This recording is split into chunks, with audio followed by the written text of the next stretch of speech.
He said that, Imam Al-Ghazali said, the quickest to give fatwa are the people that have the least knowledge. And the people that are quickest to tell them to go to somebody else are the people that have the most piety or scrupulousness. He said the Sahaba and the Tabi'in were concerned with 5 things. Qira'at al-Quran, recitation of the Quran. Imarat al-Masajid, building, and this would be schools as well, because the Masajid were madrasas. So schools and places of worship and learning. Wa dhikrillah, and remembering God. Wa amr bil ma'ruf wa nahy anil munkar, and enjoining good and forbidding evil, which also involves jihad. وذلك لما سمعوه من قوله صلى الله عليه وسلم كل كلام ابن آدم عليه إلا لا له إلا 3. And this comes from the Prophet saying, everything is against the son of Adam from his words except 3. Enjoining good, forbidding evil, or remembering Allah subhanahu wa ta'ala. And Ibn Husayn or Husayn, إن أحدكم لا يفتي في مسألة لو وردت على عمر ابن الخطاب رضي الله عنه لجمع لها أهل بدر. You answer questions today. One of you answers questions today. If Umar ibn al-Khattab was asked the same question, he would have got all the people of Badr to ask their advice.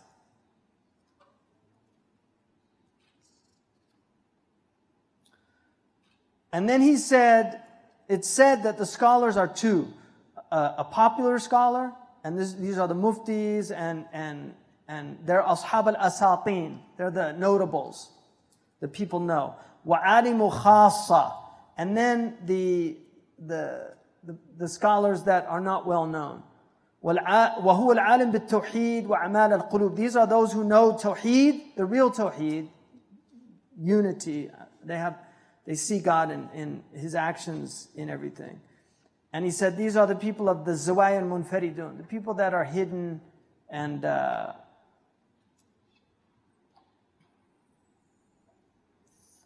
it was said about Ahmad bin Hanbal, he's like the Dijla, the great river.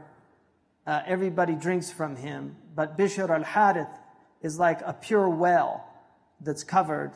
Only a few people benefit from him.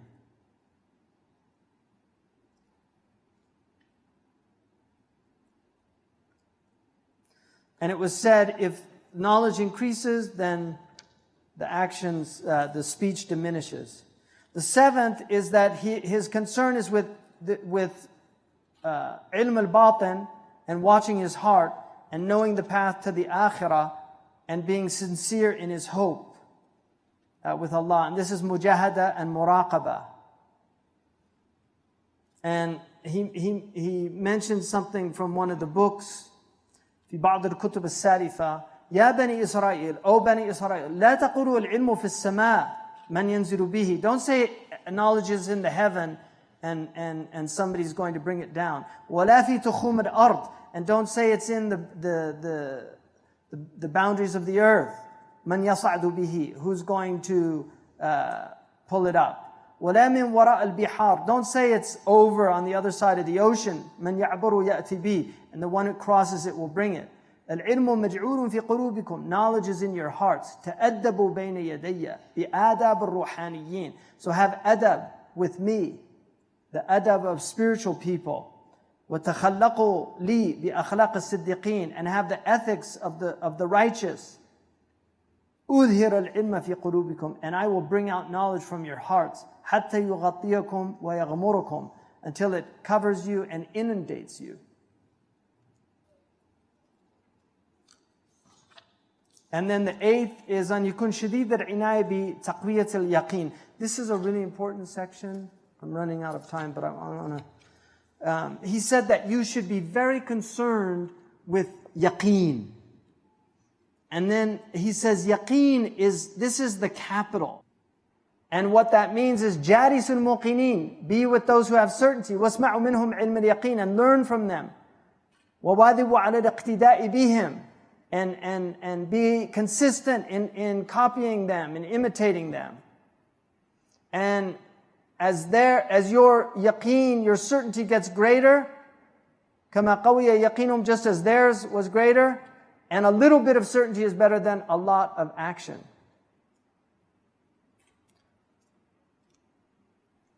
So, what is this?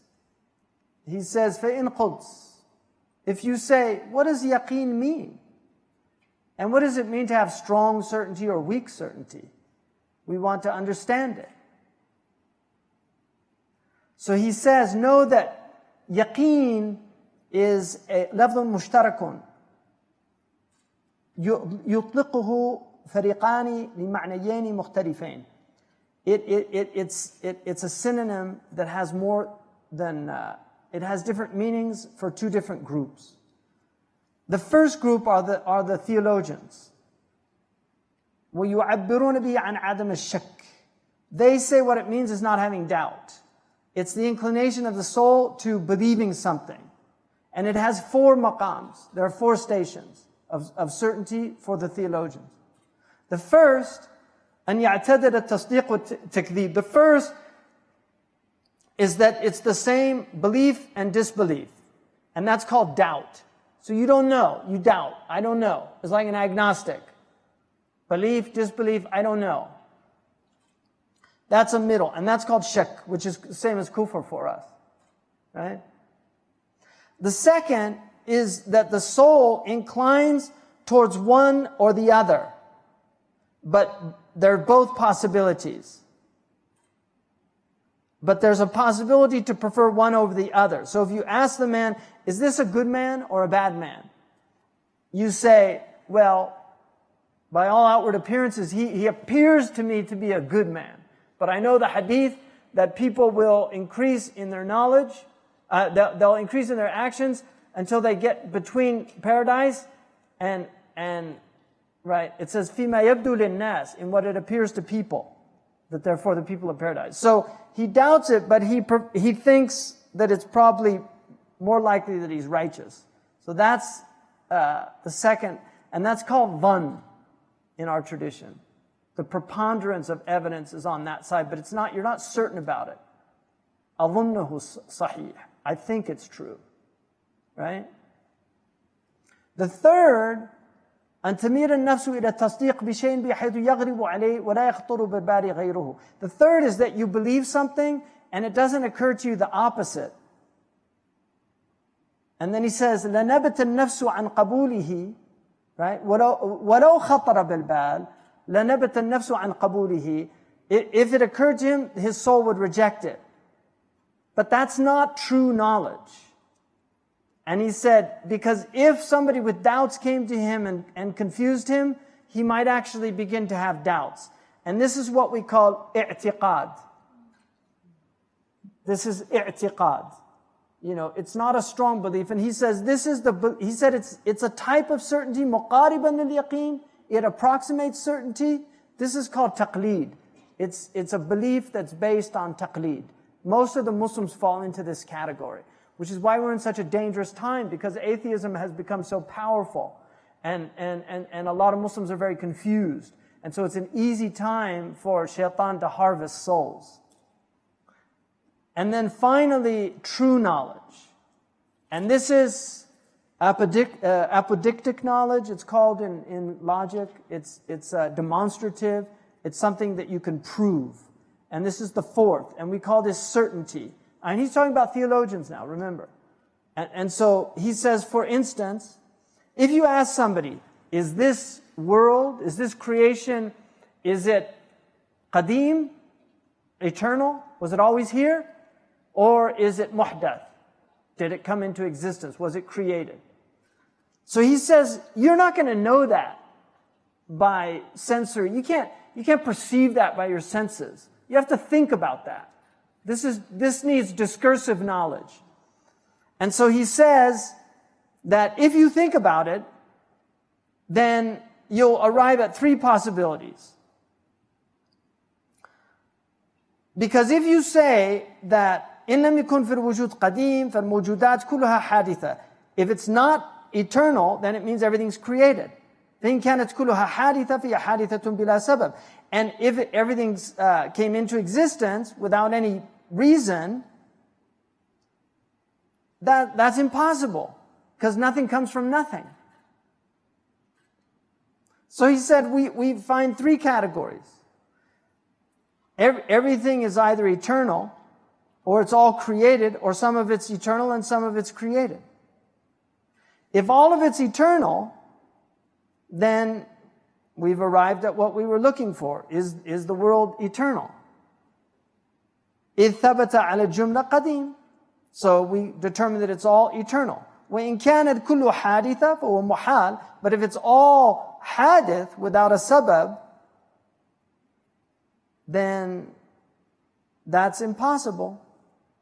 So it has to be then فَثَبَتَ الْقِسْمُ الثَّالِث أَوْ الْأَوَّلِ, which is that it was created, but it had a creator, or it was eternal forever. It's one of those two. He's showing you how you think this process through. وَكُلُّ عِلْمٍ حَصَلَ عَلَى هَذَا الْوَجْهِ. If you're thinking like this, and you arrive at a demonstrative proof, this is what they call yaqeen. Apodictic proof. This is a demonstrative proof.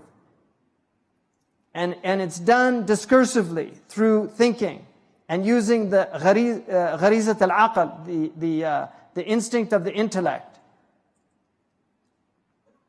For instance, you could have a historical fact, or a fact like the existence of Mecca, epistemologically. Even if you've never visited Mecca, you know that Mecca exists, right? Too many people, they could have all conspired and lied. Or you can have a tajriba, an experiment, like the knowledge that certain formulas are laxatives, right? So if you take a senna, every time anybody takes it, it makes their bowels move. So we determine from that, this makes the bowels move. That's through tajriba. So these are the ways people know. So anything that doesn't have doubt amongst them is called yaqeen. Now, the yaqeen of the fuqaha and the mutasawwifa and most of the ulama, this is different. Because what they're talking about is the certainty on the heart. Like when you have yaqeen in your prayer, and you're certain you did 3, but you doubt the 4th, you build on yaqeen. Because you have doubt about the 4th rakat. So, tibni ala al-yaqeen. So that's what he's saying. And he said, so however that the heart is overwhelmed by that, we call that certainty. And he said, now that certainty can be strong or weak. So for instance, we're all certain of death, but how is that affecting your heart? إِذَا مَسْتَوْلَ عَلَى قَلْبِكَ. If it's not really taken hold of your heart, you're in ghafla. So even though you know you're going to die, your certainty of it is weak. You're certain of it, but it's not having an effect on your behavior. And he said, that's why some of them said, مَا رَأَيْتُ يَقِينًا لَا شَكَّ فِيهِ أَشْبَهَ بِشَكٍّ لَا يَقِينَ فِيهِ مِنَ الْمَوْتِ. I never saw anything certain without any doubt in it that was like doubt without any certainty in it more than death. Right? So we're certain of it. There's no doubt about it, but it looks more like doubt that we have no certainty of, the way people behave. So and then you have weak and strong.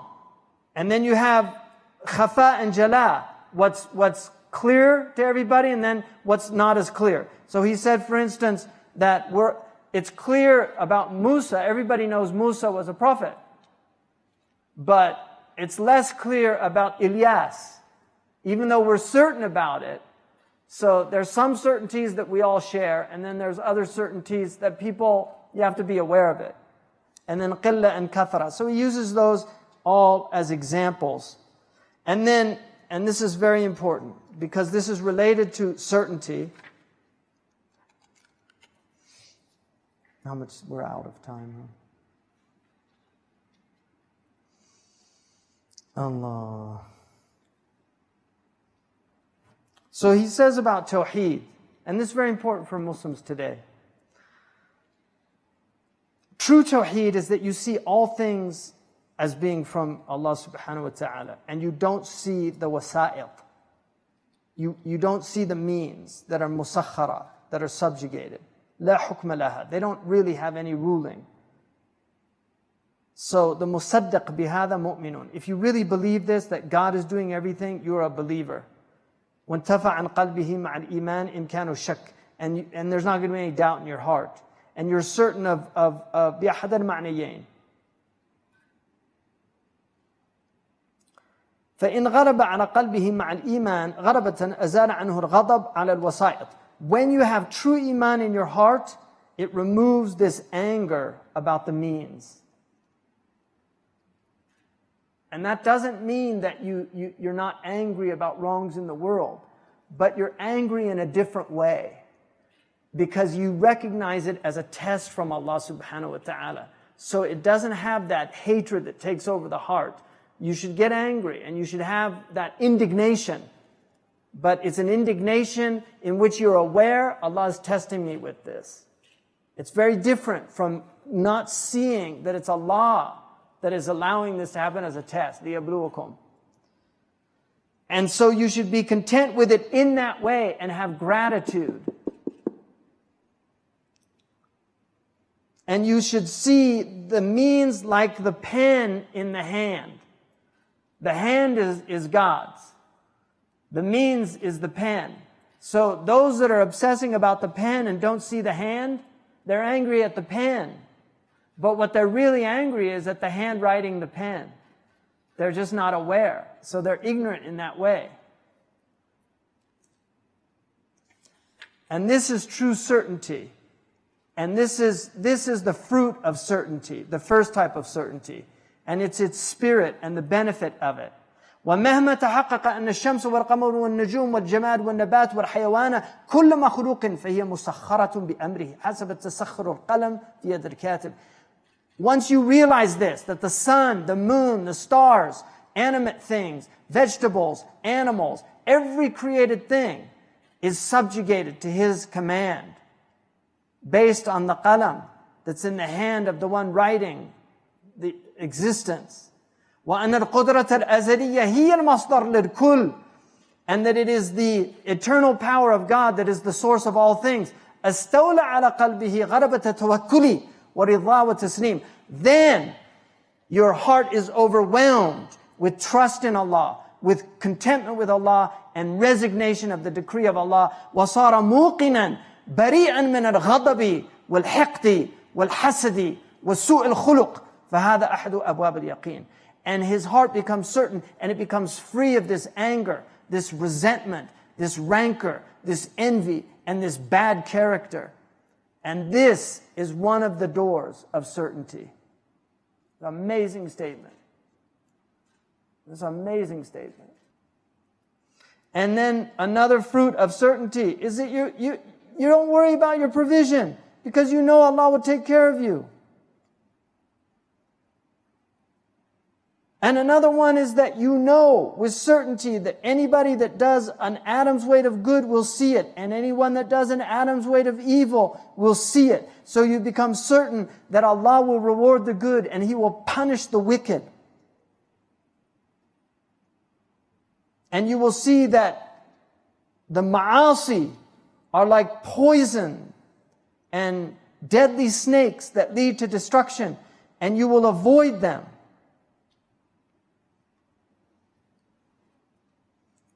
So the fruit of all of this is you're sincere in guarding your presence with Allah, in your movements, in your stillness, in your thoughts. And you will have taqwa and piety and avoid sinfulness. And your certainty will be strong. And from that yaqeen, that certainty, you will know that Allah sees you in all states, that He even sees your thoughts, your innermost thoughts and ideas. And this will remove doubt. And the fruit of this is that when you are alone, you will have adab with your Lord. You will be like sitting in the presence of a great king who's looking at you. You will be humbled and low, and you will be calm and collected. And you will always have this comportment, and you will carry yourself with it. And you will be concerned about adorning your internal states, because just as We adorn our outward states for God's creation, but we adorn our inward states for the Creator. So just as people dress well, they check how they look before they go out for the creation, they check their hearts for the Creator.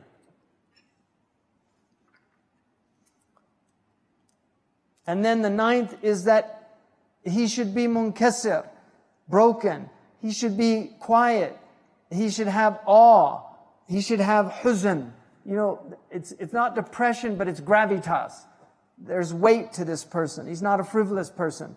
And then he mentions that there's three types of learned. The one who knows the command of God and he knows the days of God. And these are the muftun, the people of fatwa, of legal opinion about halal and haram.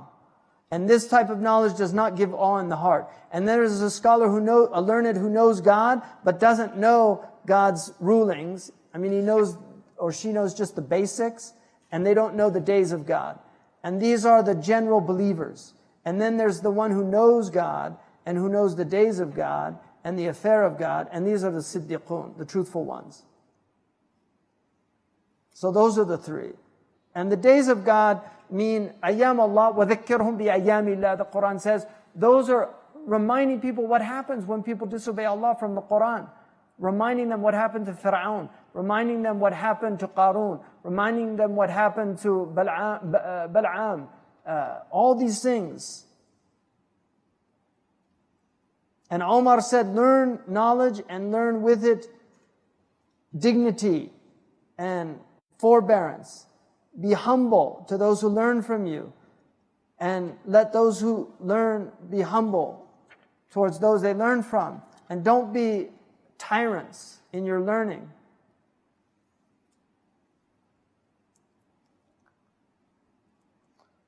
Imam al-Awza'i, the great Lebanese, he was from Syria and then he moved to Lebanon. He said, people look at police and they say, A'udhu Billah. Nothing's changed. People look at shorti, at the police, and they say, A'udhu Billah. He said, but really they should do that when they see scholars of this world. They should hate them more than they hate police.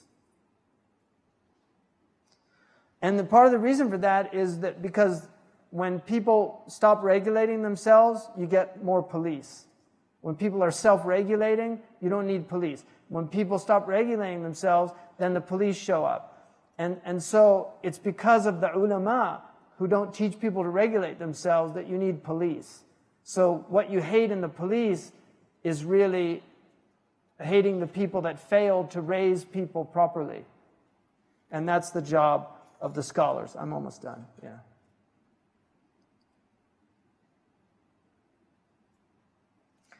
Sayyidina Ali said, أَبْغَضُ الْخَلْقِ إِلَى اللَّهِ تَعَالَى رَجُلٌ قَمَشَ عِلْمًا أَغَارَ بِهِ فِي أَغْبَاشِ الْفِتْنَةِ. The most odious to God is a man who gathers knowledge and then uses it to stir up fitna.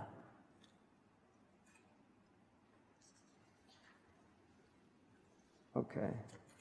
I think I'll finish it tomorrow. Because the last chapter is very short.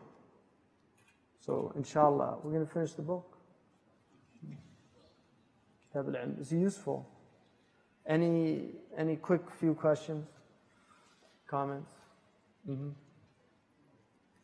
How does the stone prevent the water? It just means that place where the stone is, you can't take water from that place. That's all. That they're not benefiting and they're not allowing others to benefit from that place. I mean, it's a metaphor, it's an analogy. Don't, you take those two. Analogies break down. Everything breaks down if you press it too hard.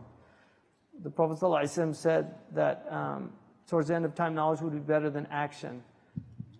What did he mean by knowledge? Well, if you look, we've got action all over the place without knowledge. So you can see what a mess the world is in because there's no knowledge.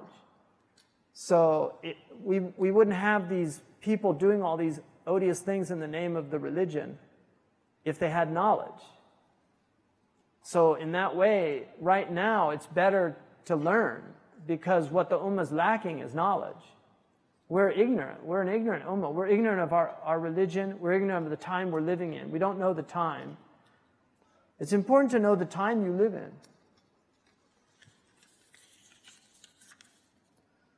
Where do we draw the line between yaqeen and ignorance, specifically in scholars? For example, when it comes to giving fatwa on issues. I mean, one of the things that he mentions in there, and it was actually the next section that I was getting to, he talks about that there are two types of people that came into this ummah that have corrupted it greatly. The first are scholars who think that what they know is the only true thing, and they reject everybody else's opinions. And he said that these people are just a disaster for the religion, because tolerance of different opinions is very important in our tradition. And these are things that people fight over, things like Mawlid. And the Mawlid is a mukhtalaf fihi. The majority of scholars permitted it. Yeah, there are some scholars that didn't. So if you don't want to do the Mawlid, that's fine. You don't have to do it. It's fine. But leave the other people alone that want to celebrate the Prophet's birthday, because they have their proofs from the ulama. Imam Suyuti wrote a very famous fatwa about it in Al-Hawi. So it's just better. If you don't want to, that's fine. But don't say yours is the only opinion. Just say, this is what I think. I prefer this opinion. I recognize other scholars have said this. Wallahu ta'ala a'lam. I saw a fatwa recently, because all fatwas say Allahu a'lam at the end. I saw a fatwa recently that just said, it didn't have Allahu a'lam. It just ended by saying, I'm right and everybody else is wrong. It was amazing. I was thinking, subhanAllah. Like, what is that? You know, there's little things you know when people aren't trained by real knowledge. I'm going to give you an example. If you see somebody put somebody before Malik, like they put Al-Bukhari before Malik or Imam Ahmed, it's a sign that they're not trained. If you see them write S-A-L, what do they write? Sa'lam, you know? S-A-W, it's a sign they're not trained. The ulama said it's bukhl to do that. You don't even have the generosity to write the whole thing out. Muhaddithun considered it makruh to do that. You know? But those are little signs that you know that people, and if you don't know those things, then why are you writing? Go study. You know, there's no, the nice thing about our religion, there's no monopoly. Anybody can become a scholar if you're willing to put in the energy, the time. I mean, obviously you have to have some ability, but people can do that. But this need for everybody, I mean, this age that we're living in is so strange because everybody has to have an opinion. I mean, you should read, there was an essay written back in the 30s called Balderdash that was rewritten by a philosopher recently, and he entitled it BS, but the whole thing was spelt out. But it's an interesting argument. It's worth reading. He just argues, why is there so much BS out there? Like, why is the world filled with so much BS? And part of it, he just concludes that people think they have to have an opinion about everything. That people just can't say, I don't know. I'm not an expert in that. Why do I have to have an opinion? People ask me my opinion of Turkish politics. I don't know. There's people that get PhDs in Turkish politics. Go ask that guy. Why are you asking me? I read The Economist? I know something? I can't read Turkish, so I don't know what they're saying. I only know what these sinister people in England are saying about them, and I don't trust them. Right? I mean, do you really trust somebody that writes for The Economist? You know, or Time, or Newsweek? Like, you trust these sources? The New York Times? All the news is fit to print according to us. Right? So, I mean, if you don't know something, just say, I don't know. La adri. There's no shame. The shame is in, like, espousing opinions about something you know nothing about. We all do it at one time or another. I'm guilty of it, just like everybody else. But you should at least regret it. Like, why did I say anything? I shouldn't have said it. I should have just said, I don't know. Why did I say anything? Right? And then you can have opinions, like you can be read about things. I have certain opinions about things that I've read about. I have opinions about homeopathy or allopathic medicine or acupuncture, or maybe they're true, maybe they're not. You know, the whole world is so weird. Right? It's really, there's so many weird things out there. I don't know. You know, the only thing, like I'm certain, some people, modern people don't like this man. I'm certain that this man got it right. Like I'm certain about it. That's how I feel about him. I trust him as a source. I know some of his hadiths are weak. Some of them are even considered fabricated. I know that. I'm aware of that. But I never saw any hadith that I always liked them. You know, even the ones that were considered fabricated, they seem wise sayings at least. But maybe they shouldn't be attributed to the Prophet ﷺ. If you know they're not, then they shouldn't be. But usually al-Iraqi said, لَمْ أَجِدْ لَهُ أَصْلًا. He has adab with the Imam. He says, I didn't find any source for this. The modern ones, you know what they write? لَا أَصْلَ لَهُ. There's no source for it. How do you know? What? You learned all the hadith? You learned all 55,000 hadith? MashaAllah, with all the and then all the hadith that were lost in our history during the Mongol invasion, all those books that were lost. You learned all those? MashaAllah. It's like the man who in Imam Abu Dawood's book, Aridat al-Ahwadi, about Tirmidhi, it's in Tirmidhi's collection, about Imam Zuhri was in the masjid, and Aisha relates a hadith that the Prophet did one taslima. It's a weak hadith in Tirmidhi, but the Malikis took the action, because in Medina, they only did one taslima. They said, Assalamu alaikum, one time. That was the action of the people of Medina. Imam Malik says, that's stronger than ahad hadith for me. You know, these solitary narrations from other places. I found all the tabi'een doing this in Medina. They got it from the Sahaba. Sahaba got it from the Prophet. This is what I'm going to do. That's his methodology. So Az-Zuhri, who's his teacher, he's one of Malik's teachers, he saw a man say, in Medina, he's in the masjid, he said, Assalamu alaikum, Assalamu alaikum. He did it twice. He said, called him up. He said, where'd you get that taslima from? So the man was from Iraq and he was knowledgeable. He said, an ibn Mas'ud. He said, I don't know that hadith. Zuhri, he said, I don't know that hadith. So the man said, do you know all the hadith? He said, no. He said, do you know 2/3 of the hadith? He said, no. He said, do you know half of the hadith? He said, yes. He said, put it in the half you don't know. And so, ضحك الزهري, Imam Zuhri laughed. He had a good sense of humor. He didn't get angry. He said, yeah, you're right. But these guys, no, we know everything. We've got Google. We can search the hadith. Oh, it says it's not there. My goodness. It's amazing. Seriously, they check the Google hadith. They think that's it. Because it's not on Google, it can't be a hadith. I'll do the muraqabah. This is a question about muraqabah when I do the Ibn Ashur, inshallah.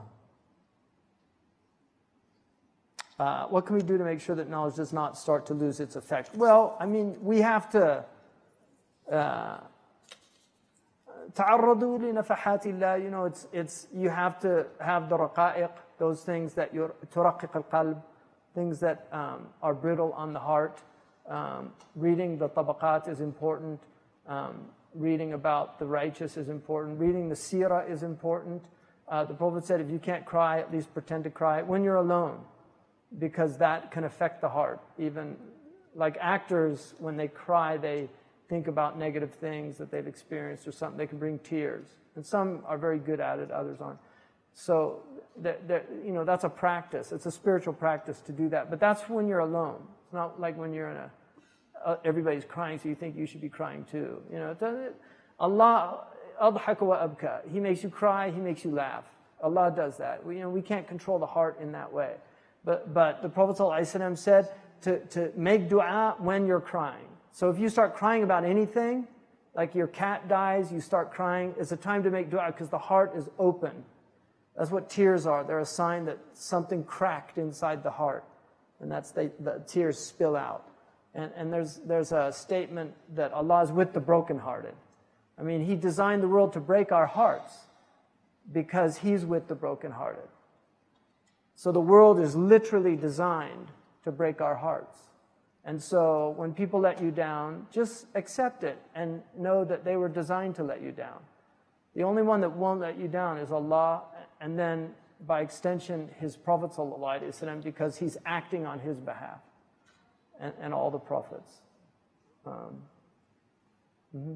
had a question about adab from the student to the teacher. In a lot of cases, the teacher does not want to be shown adab. So what is the student supposed to do? I think, a lot of this is urf. Okay, so you have customs. We're Western people by and large, and we probably err on the side of not having a lot of respect for elders, that's the type of culture that we live in. For those people that have come from South Asia, there's a lot of adab in the South Asian culture traditionally, even in the language. The Malay culture, to say a bad person in Malay is bi adab. They don't have any adab. So that's a pretty negative thing to say about somebody. So those things go under urf. And then the ulama are different, the students of knowledge. Like those of us teaching here, unfortunately, we used to have much bigger scholars like Shaykh Abdullah bin Bayya. We're really more students of knowledge. I consider myself a student of knowledge. The people here, Imam Afroz, we don't have any claims. We're students of knowledge. Alhamdulillah, we've been fortunate to be able to learn and sit with masters. But I'm not saying this out of humility. I'm really not. I am not saying this out of humility. I know what I know in relation to what Shaykh Abdullah bin Bayya knows. Outwardly, inwardly, God knows the difference. But outwardly, I can't even compare myself as a drop, because I know what he knows. I know the minhaj, I know what they studied, I know what he memorizes, and I've spent a lot of time with him and asked him a lot of questions. I know what Shaykh Salih al-Ghursi knows, who's here in Kunya. I read his books, so I know what you're looking at. So those people, maybe when I'm 70 or 80 years old, if I ever get that old, then you can kiss my hand or whatever. Then it's just old age, and it's just a nice thing to do for old people anyway, right? Not just the scholars, just because they made it. In this planet, you get to be 80, you deserve, that people stand up for you. So, but, people have good adab. Everybody here has good adab. I haven't seen any bad adab. Really, I haven't seen any bad adab. Don't think you have bad adab. Inshallah, you're all good people and you have good adab. But we have to be wary of obsequiousness, this kind of slavishness. Some of our cultures have overdone that thing, and it's not a healthy thing for the people, for the teacher. It's just not healthy. The Prophet said it's enough of a fitna for people to say, oh, there goes Fulan when he passes by. It's a fitna. And those are real. So we should be aware of that as well. The best respect you can show to a teacher is to apply what they've taught you. That's the best reward that you can give a teacher, is to apply, because he's going to get a reward for that. If you apply what he taught you, he's going to get a reward for that. So that's how I would look at it, And then we should, if the teacher doesn't have respect for you as well, one of my favorite stories, and this really had a profound effect on me personally. I read a book by one of the scholars from Al-Ahsa, who spent a lot of time with Habib Abdullah al-Haddad, the great mujaddid of Hadramaut. And he said one day they went to this village and they prayed Fajr at the masjid. And when they came out, they stayed until Shuruq. And when they came out, all the people came out, and he stayed and he greeted every single one of them. And when they left, the man turned to him and he said, Habib, you could have just waved to them, they would have been happy, but each one you greeted separately. And he said, why were they waiting there, each one, wanting to greet me? He said, because they think you're close to God. And he said, shouldn't I reciprocate? Shouldn't I think that about them? There's a beautiful saying that attributed to the Prophet, لا خير في صاحب لا يرى فيك ما ترى فيه. There's no good in a companion that doesn't see in you what you see in him. And if you look at this, there's people here that, you might not have the outward knowledge. Alhamdulillah, I've been afforded time. People have helped me in my life. I mean, I had 10 years, people supporting me. When I went to the Muslim world, people supported me. You know, I was very fortunate. A lot of people want to study, they don't have that opportunity. And that was a gift. And people have helped me to study and read and do those things. But there's people that don't, they could know God, bi'alam billah, even though they don't have a lot of that. No, that's what he said, the three. You have a scholar who doesn't know God, but he knows the rulings of God. And then you have a knower of God, but he doesn't know the rulings of God, other than what he needs for his farda'in. And then you have the one that knows both. And that's the siddiq, that's a high maqam. So we don't know who's close to Allah. We don't know. That's something Allah has hidden in His creation. And we should just, when you meet people, you should just assume good things about them. And even the bad ones you meet, the door of Tawbah might come to them at some time. They might actually be beloved of God even in their odious state at the time. Because Allah is not in time. He knows the reality of people. He knows their essences. And Omar was beloved of God when he was, an idolater in Mecca. He was still beloved of God. Because he was Omar. He's not Omar in these states. I mean, this is a khilaf in the Maturidi and the Ash'ari schools. But I incline towards that opinion, that it's Sa'id fi batni ummihi or Shaqi fi batni ummihi. So it's, there's a khilaf about that. Do you say ana mu'min insha'Allah, or do you say ana mu'min? And it's based on the hal and the ma'al, and it's a khilaf amongst the theologians. Assalamu alaikum. Alaikum salam. You were just saying about scholars who goes to ruler and opposite. Yeah. What about scholars who become ruler? A scholar who becomes ruler? Well, again, it's niyyah. Like, to be honest with you,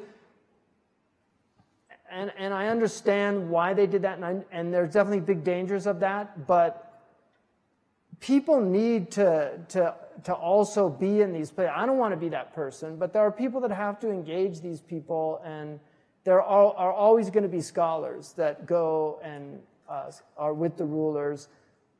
Some of them have good intentions, other ones just want the dunya. There's people that, it's better to think well of them. But if I would rather have a knowledgeable person in power than an ignorant person, right? I'd rather have a scholar in power than somebody who's not, because knowledge is a light, and it might help them or guide them. So. But power corrupts, and absolute power corrupts absolutely. I mean, there's a lot of truth to that. And the Prophet, there are hadiths that indicate in al-Quran wa sultana sayaftariqani. The Quran and the authority are going to go separate ways. Faduru haythu dar al-Quran washtanibu sultan. Go with the Quran and avoid the sultan. And that's the best policy. But there are people that, I mean, for me personally, like Shaykh Abdullah bin Bayya, I've seen him go in. He definitely doesn't do it on a regular basis, and he doesn't like to do it. And I've seen how agitated he gets, because I know his level. But he always has a niyyah when he goes in, and he doesn't go seeking anything from them, but he goes with the intention of nasiha. I mean, he's a whole other level for me, because he's been just working on his nafs for decades. And he's in his 80s. He's not, at which point, he doesn't, there's nothing in dunya he wants. I mean, his house, he could have a very nice house. If you go to his house in Jeddah, you'd be amazed. He lives in the same house he's been in for the last, 30 years. Right? If he wanted to have a big house and everything, he could do all that. He doesn't care. His favorite place is a tent in the Mauritanian desert. That's where he feels most happy when he goes. He told me recently he just wants to leave the world and go teach children Quran, And we're the ones pushing him. Like, we're literally, no, Shaykh, you have to stay. We're the ones pushing him. He's like, in Mauritania, the ulama, when they get in their later age, they really tend to just disengage from the world.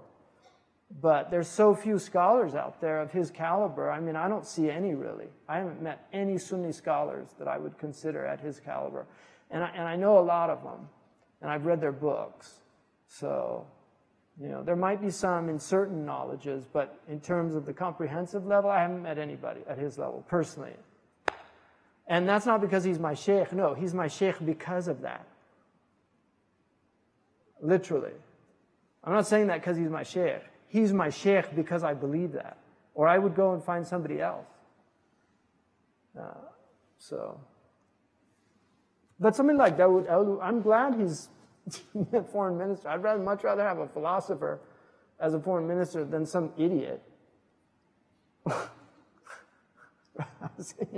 Seriously. And he loses sleep at night. I mean, he asks us to make dua for these Turkish diplomats that were taken by these people in Iraq, and everybody's clamoring about the Yazidis, and it's a crime against the Yazidis. The Yazidis have been there for centuries, and the Muslims left them alone. They're not devil worshippers. It's an amalgam of different, Christianity and Islam and Zoroastrianism, but nobody cares about the Muslims. There's been tens of thousands of Muslims killed by these people. Or the Shia Muslims, they're killing Shia Muslims. So,